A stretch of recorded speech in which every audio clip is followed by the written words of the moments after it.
다윗은 오늘 시편을 시작하며 내가 여호와를 기다리고 기다렸더니 그렇게 시작을 합니다.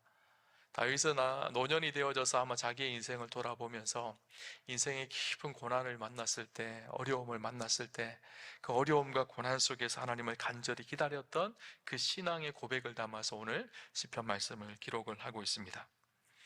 다윗의 인생을 한번 볼까요? 다윗은 이새의 막내 아들로 태어났습니다. 그리고 어렸을 때는 목동으로 양을 쳤죠. 그리고 골리앗을 쓰러뜨리고 이스라엘의 군대 장관이 되어집니다. 그런데 그때부터 아주 힘든 고난이 그의 인생 속에 찾아오죠. 장인이었던 사울에게 쫓기며 광야 생활을 13년 동안 합니다. 왕이 되고 난 이후도 깊은 죄의 수렁에 빠지기도 하고, 또 아들 압살롬으로부터 도망다니며 고난을 당하기도 합니다. 자기 인생 속에 수많은 고난과 어려움을 경험했던 오늘 다윗의 모습은, 다윗이 뭐라고 고백하는가 하면 기가 막힐 웅덩이와 수렁에 자신의 삶이 빠진 적이 있다라는 것처럼 오늘 시편 기자는 시편 고백 속에서 그렇게 고백을 하고 있죠. 자신의 고난의 상황을 기가 막힐 수렁과 웅덩이라고 그렇게 말하고 있어요.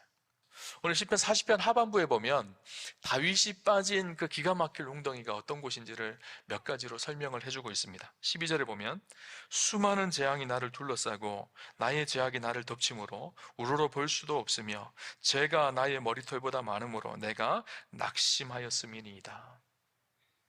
다윗은요, 자신의 죄악을 고백합니다.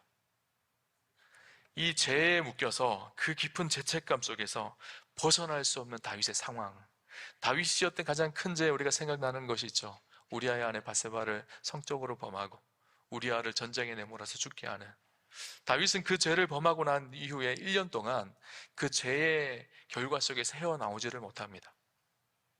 때때로 우리가 깊은 죄에 빠지면 그 죄의 수렁에서 잘 벗어날 수가 없습니다. 그 죄가 우리를 올가매어서 그 깊은 죄책감에 붙들려서 매일매일 하루하루를 절망 속에 살아가는 것을 보게 되어집니다. 다윗은 특이한 점이 한 가지가 있습니다. 우리가 잘 아는 것처럼 나단 선지자가 다윗을 고발하죠. 그 고발 앞에 자신의 죄를 고백합니다. 보통 사람들이, 선지자들이 고발할 때 보통 왕들은 선지자들을 핍박하거나 감옥에 가두거나 죽이기까지 했죠. 다윗은 그러지 않았습니다.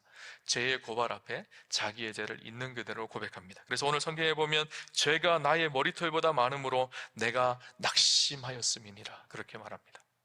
죄가 나의 머리털보다 많음으로 내가 낙심하였다라고 말하죠. 다윗은 자기가 누구인지를 알았습니다. 자기의 죄인됨의 정체성이 무엇인지도 알았던 것이죠.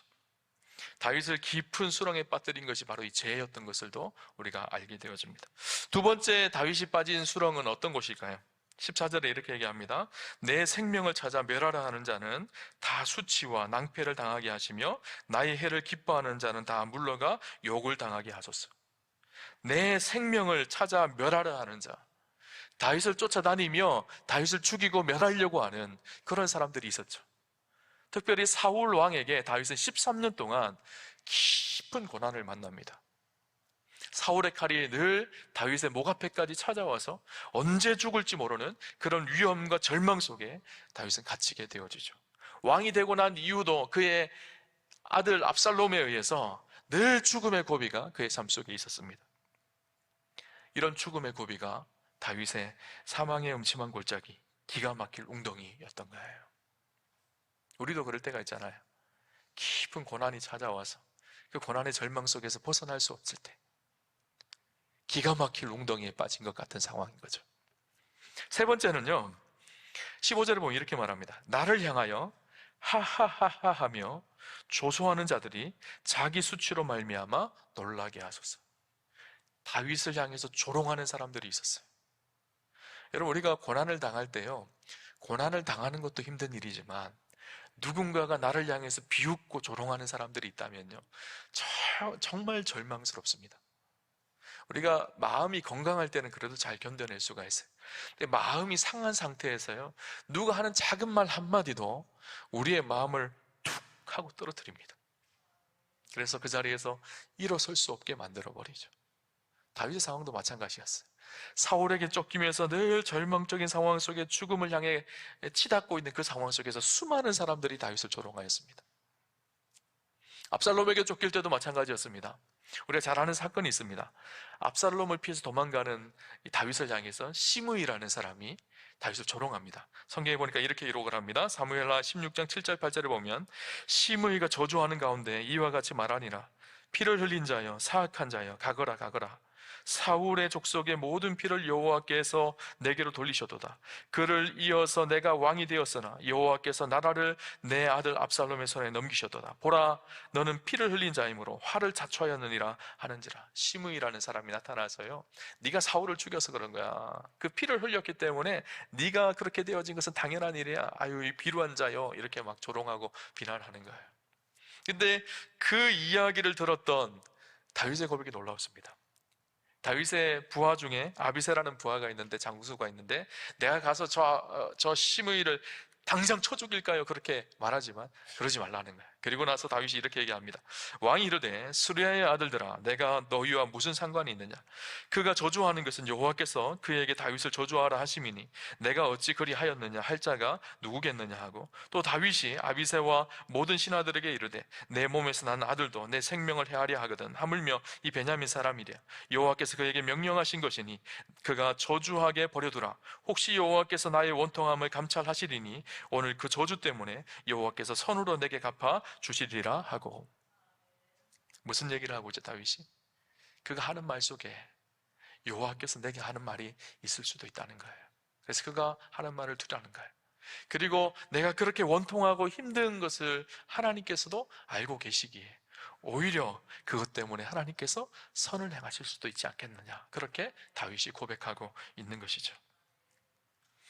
다윗의 비통함, 원통함, 누군가의 조롱 때문에 듣게 되어진 이 절망스러움, 이것이 다윗의 수렁이었을 것입니다.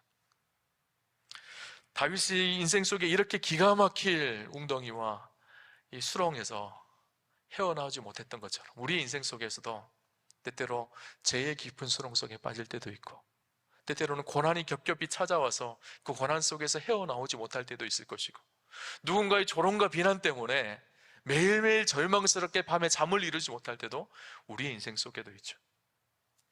그럴 때 어떻게 해야 될까요? 다윗은 어떻게 했을까요? 오늘 본문 1절을 보니까요, 다윗이 이렇게 얘기합니다. 내가 여호와를 기다리고 기다렸더니 귀를 기울이사 나의 부르짖음을 들으셨도다. 여호와를 기다립니다. 하나님의 구원의 손길을 기다리죠. 근데 그냥 기다린 것이 아니라 어떻게 했죠? 부르짖으며, 하나님 앞에 cry라고 돼 있더라고요. 울부짖으며 하나님을 향해 간절히 기도합니다. 너무나 힘들고 어려워서 하나님 앞에 눈물로 울부짖으며 기도했던 다윗은 하나님의 일하심을 기다리는 그 시간을 하나님을 향해 부르짖는 시간으로 바꾸었습니다. 그 시간을 기도의 시간으로 채운 것이죠. 기도가 채워지고 기다림 속에서 하나님의 일하심을 간절히 소망했던 다윗을 보게 되어집니다. 구체적으로 다윗이 어떤 기도를 했는지 11절을 보면 이렇게 기록을 합니다. 여호와여, 주의 긍휼을 내게서 거두지 마시고 주의 인자와 진리로 나를 항상 보호하소서. 여호와여, 주의 긍휼을 내게서 거두지 마옵소서. 그렇게 기도를 하죠. 이 긍휼이라는 말이 무슨 말인가 하면 히브리어로 라함이라는 단어인데, 이 단어는요 레헴이라는 단어에서 왔습니다. 레헴이 무엇인가 하면 여성의 자궁 태를 말합니다. 무슨 의미일까요? 여성이 자기의 태 속에 품고 있는 그 아이를 정말 지극히 사랑하는 것처럼, 비록 내가 죄인이고 부족하고 연약한 나이지만 하나님께서 나를 품으시고 그렇게 긍휼하심으로 나를 사랑해달라고 다윗은 간절히 요청하고 있는 거예요. 하나님, 은혜를 베풀어 주옵소서. 하나님, 은총을 베풀어 주옵소서. 하나님, 저를 불쌍히 여기시고 하나님 긍휼히 여겨 주옵소서. 그렇게 다윗은 간절하게 하나님을 찾고 기도하였습니다. 하나님의 긍휼과 자비하심이 임하면 지금 이 수렁과 같은 깊은 어둠 속에서도 건져내실 수 있는 분이 하나님이시라는 것을 다윗은 신뢰하고 바라보고 있었던 것이죠. 여러분, 우리 하나님은요, 우리의 기도를 들으시는 하나님이십니다. 하나님의 전공은요, 들으시는 분이세요. 우리의 작은 신음도 들으시고 우리의 눈물도 보시고 우리의 아픔의 고백도 들으시는 하나님이시죠. 그래서 오늘 본문 1절을 보면 귀를 기울이시는 하나님의 모습을 표현하고 있습니다. 내게 귀를 기울이셨다라는 거예요. 귀를 쫑긋 세우고 내게 집중하며 내가 무슨 이야기하고 있는지, 어떤 일로 아파하고 어떤 일로 울고 있는지를 귀를 세워서 듣고 계시는 하나님이시라는 것을 다윗은 고백을 하고 있죠. 여러분, 하나님은 저 여러분의 인생을 향해서 귀를 세우시고 계십니다. 그리고 우리의 고통, 우리의 눈물을 들으시는 분이세요. 그런데 우리가 알아야 할 사실 또 중요한 것이 있습니다. 우리가 우리의 기도를 들으시는 하나님이시고 우리의 기도에 응답하시는 하나님이시지만 때때로 기도 속에는 기다림의 시간이 있다는 것을 우리가 기억해야 합니다. 그래서 오늘 본문은 기다리고 기다렸다라는 표현을 쓰고 있어요. 여러분, 기다리는 시간이 쉬울까요? 안 쉬울까요? 참 힘든 시간이 기다림의 시간입니다. 그것도 고통 속에 있을 때 그 기다림의 시간은요, 참 힘듭니다.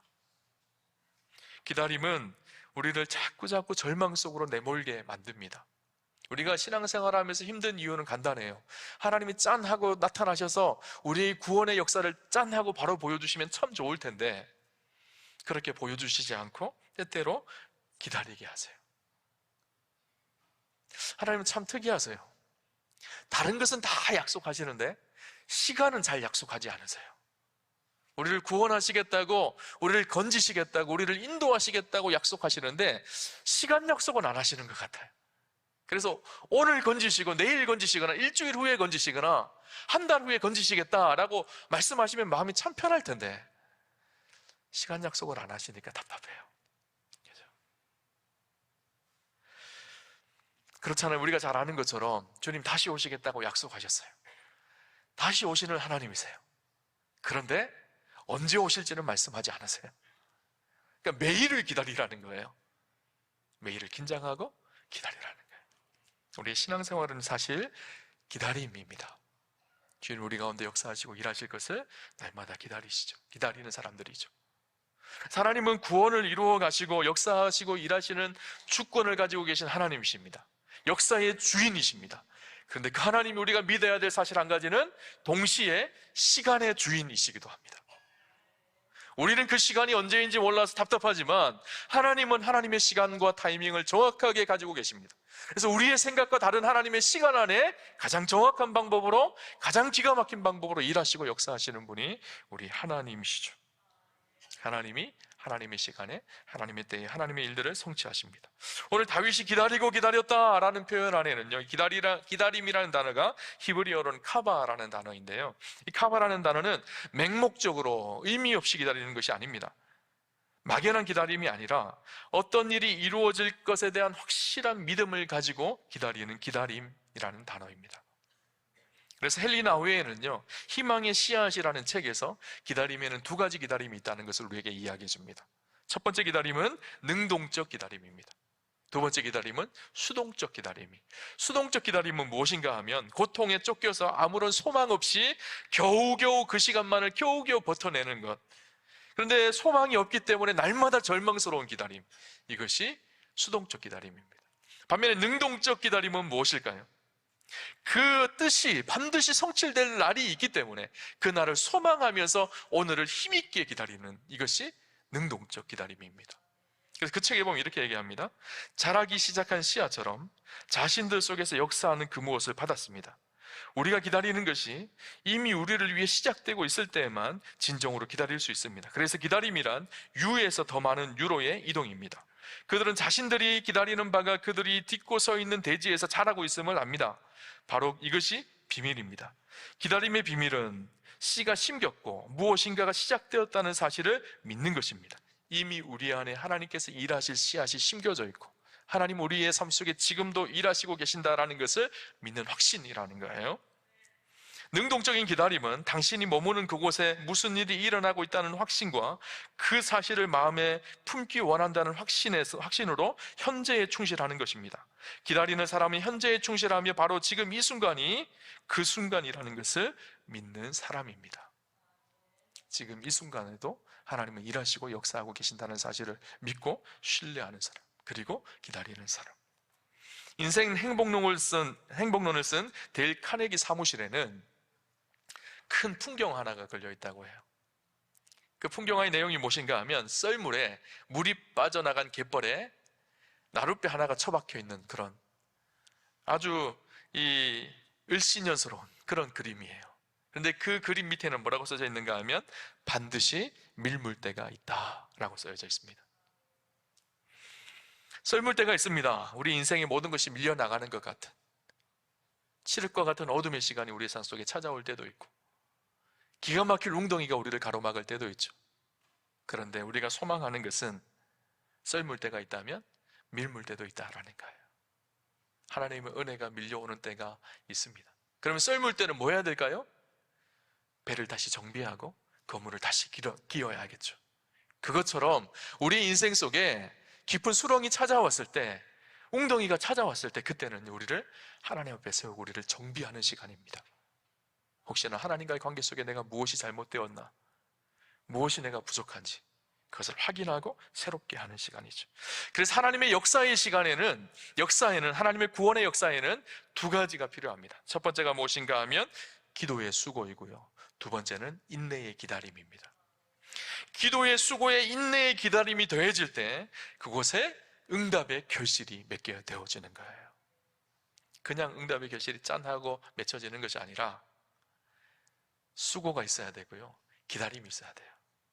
좋은 열매를 얻기 위해서 어떻게 해야 될까요? 농부가 수고하는 수고가 있어야 되고 시간의 기다림이 있어야 되는 것처럼, 하나님 앞에 놀라운 응답의 열매가 있는 것도 마찬가지입니다.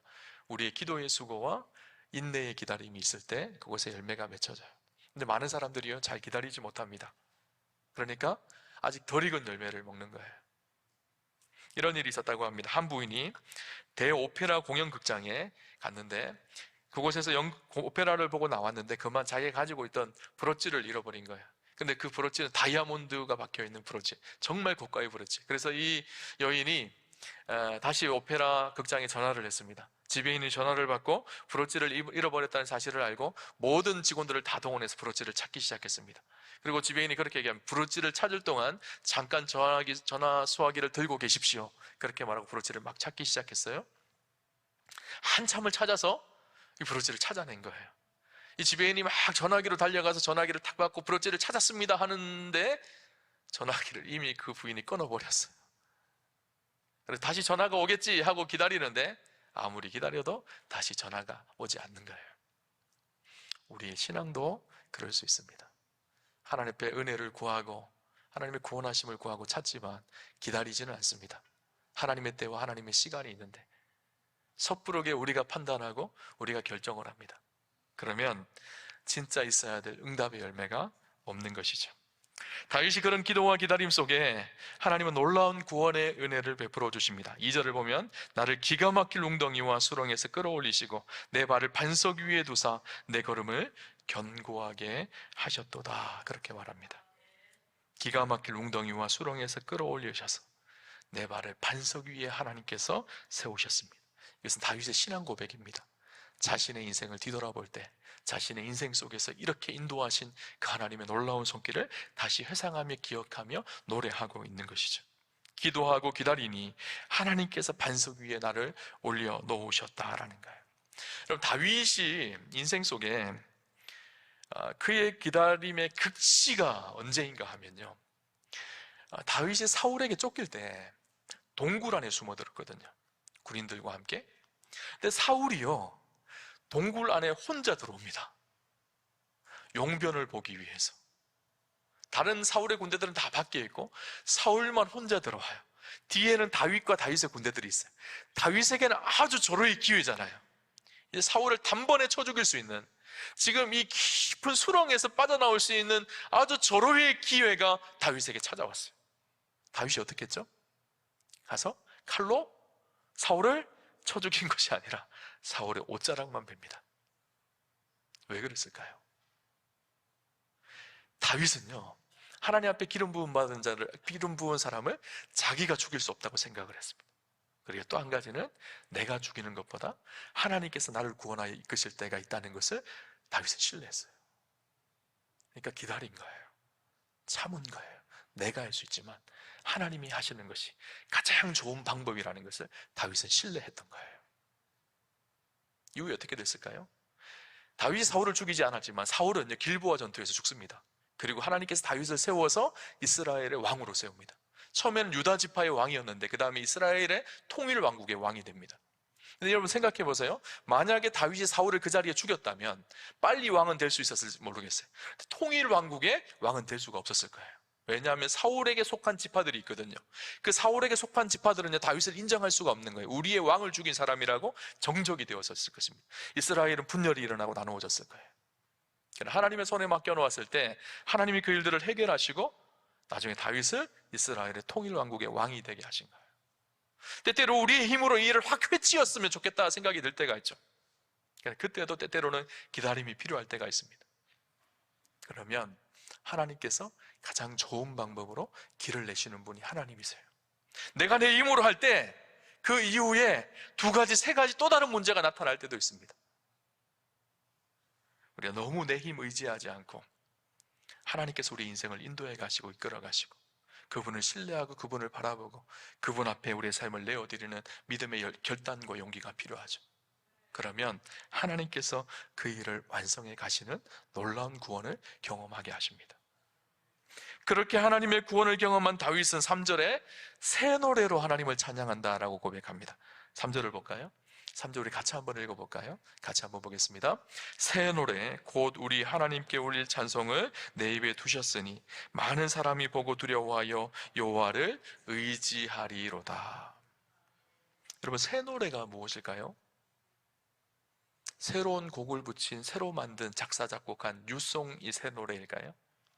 여기서 말하는 새 노래는 무엇인가 하면요, 다윗이 기가 막힐 웅덩이와 수렁에서 하나님의 놀라운 은혜로 구원을 받고 난 이후에 자기의 찬양의 가사의 고백이 이제는 그냥 덤덤하게 부르는 노래가 아니라 자기의 삶 속에 체험되어진 구원의 하나님을 노래하는 그 노래가 되는 것, 그것이 새 노래예요. 똑같은 찬양을 불러도 아무런 감정과 은혜가 없는 사람은 그 찬양이 덤덤합니다. 그러나 그 찬양의 가사처럼 자기의 인생을 인도하시고 구원하신 하나님의 은혜를 깊이 체험한 사람, 기가 막힐 수렁에서, 기가 막힐 웅덩이에서 건져냄을 경험한 사람, 그 사람에게 불려지는 노래는요, 새 노래인 거예요. 그 찬양의 가사 속에 자기의 인생이 담기고 자기의 삶이 담기고 자기의 간증이 담기는 새 노래가 되는 것이죠. 여러분, 우리의 삶 속에 우리의 노래가 새 노래가 되는 비결은요, 기가 막힐 웅덩이와 수렁을 통과해냈을 때입니다. 그때 하나님의 살아계심의 고백이 진짜 우리의 삶의 고백이 되어지고 진짜 그 고백이 우리의 삶의 능력이 되어지는 것이죠. 새 노래로 부르는 찬양은 바로 중심이 담긴 진실한 고백이 담긴 찬양을 말합니다. 여러분의 인생에 깊은 고난과 고통을 통과한 사람만이 사실 이 새 노래를 부를 수가 있습니다. 찬양을 하다가 목사로 이렇게 여러분들을 볼 때 저도 감동이 되고 은혜가 될 때가 있어요. 같은 찬양인데요, 어떤 사람은 굉장히 덤덤하게 부르는 사람이 있는 반면에 어떤 사람은 그 찬양곡 가사 하나하나의 눈물과 마음의 고백을 담아서 찬양하시는 분들이 있어요. 왜 그럴까요? 그 찬양의 고백이 삶의 고백이기 때문이에요. 단순히 노래가 아니라 중심의 고백, 신앙의 고백이 되기 때문인 것이죠. 그렇게 하나님 앞에 새 노래를 부르는 사람들은 어떤 일들이 일어날까요? 오늘 3절을 보니까 다시 이렇게 얘기합니다. 새 노래 곧 우리 하나님께 올릴 찬송을 내 입에 두셨으니 많은 사람이 보고 두려워하여 여호와를 의지하리이다. 와, 저 사람이 저렇게 하나님을 만나고 저렇게 인생의 변화가 일어나고 저렇게 구원의 은혜를 경험했는데, 야, 저 하나님은 진짜 살아계신 하나님이신가 보다. 그 하나님을 많은 사람들이 의지하고 고백하고 찬양한다는 거예요. 저는 우리 인생 가운데 그런 일들이 일어나는 축복이 있었으면 좋겠습니다. 우리가 부르는 새 노래 때문에 많은 사람들이 그 구원의 감격 속에 기뻐하며 하나님 앞에 나오는 그런 축복이 있었으면 좋겠습니다. 여러분, 소망을 놓지 말아야 합니다. 때때로 기가 막힐 웅덩이가 찾아올 때가 있습니다. 낙심되는 상황이 찾아올 때가 있죠. 지금은 비록 웅덩이와 수렁이지만 그래서 힘든 시간을 보내고 있지만, 그러나 우리가 기도하며 그분을 기다릴 때 그분이 우리를 건지셔서 반석 위에 세우실 때가 있다는 사실을 기억하며 흔들리지 않는 믿음의 삶을 살아가는 저와 여러분의 삶이 되시기를 주님 이름으로 축원합니다.